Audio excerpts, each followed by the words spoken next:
we are here again discussing the Green Revolutions. I'm Teresa May Panalabaro.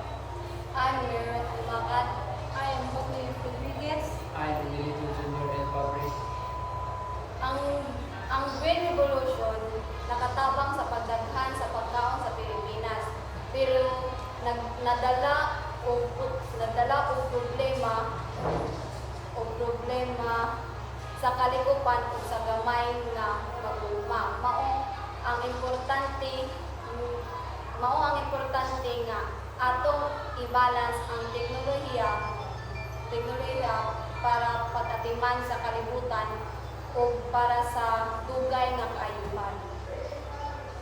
Ang Green Revolution pod kay naidala nga kuan ng impact diri sa ato social, sa society o social, sa ekonomiya o sa environmental. Sa social ta na ay negative impact o positive. Positive kay nagamay ang mga tao nga pangutong kay sa una man gyud ang mga tao sa una kay nga mamatay tungod sa pangutong. Sa kuan lang pod kay ang mga trabahante noon sa mga farmer na malhin na sa syudad kay wala ng kuan wala na yung manual labor bitaw manang negative impact. Dini po to sa ekonomiya. Ang ekonomiya kay nagtaas na bitaw ang palitonon sa mga kuan, taas ng gasto sa mga farmer.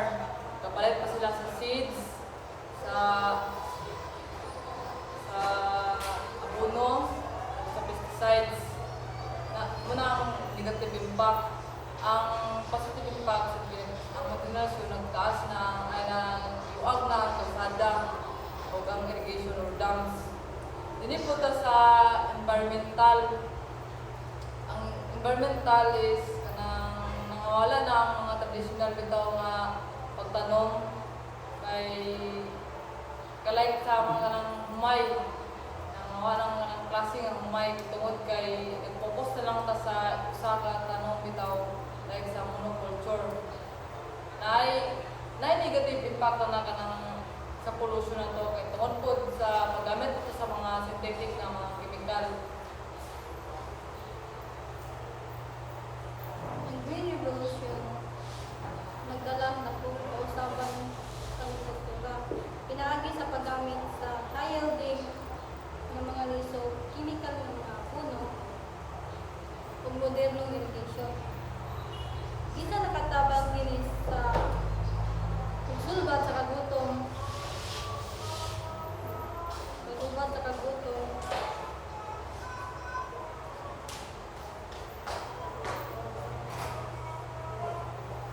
nakahatag sa siya sa leksyon para sa unsaon pagbalance sa teknolohiya para sa tanan. Sa nanupan sa Green Revolution sa Pilipinas, dahil usa ka komplikado, dahil usa ka komplikado nga lawom sa pinag-ignan sa kayuhan, risgo sa teknolohiya o kini nakapasaka sa production sa pagkaon o nakapalig-on sa seguridad sa pagkaon. Mo sa dapat hinumduman na to nga dili na to nang abusaran ang paggamit sa technology kay daghan nang mawaddan sa trabaho. Tungod kay dili na ta manual labor, puro na ato gamit na ng mga advanced technology like sa mga drones, mga mga robotics. Dili na to wadon tanan ba dapat ato sa balance like sa dili na to wadon ang traditional nga pagtanom. Dili na dapat dito mag-focus lang sa isa lang katanong ba dapat ato sa kanang kuan ko pagtanom bitaw ako studihan ko pagtanom sa lain nga kanang like sa mais kuan ko to sa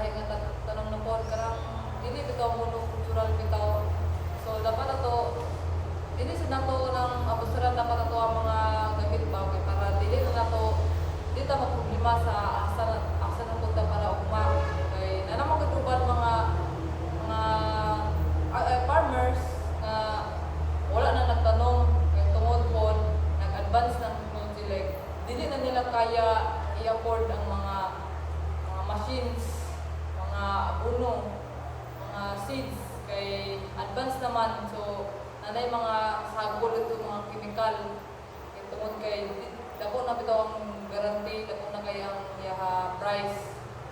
Unang ato lang i-balance ang paggamit sa technology o ang traditional. Okay. Pas ka ni. 6 minutes.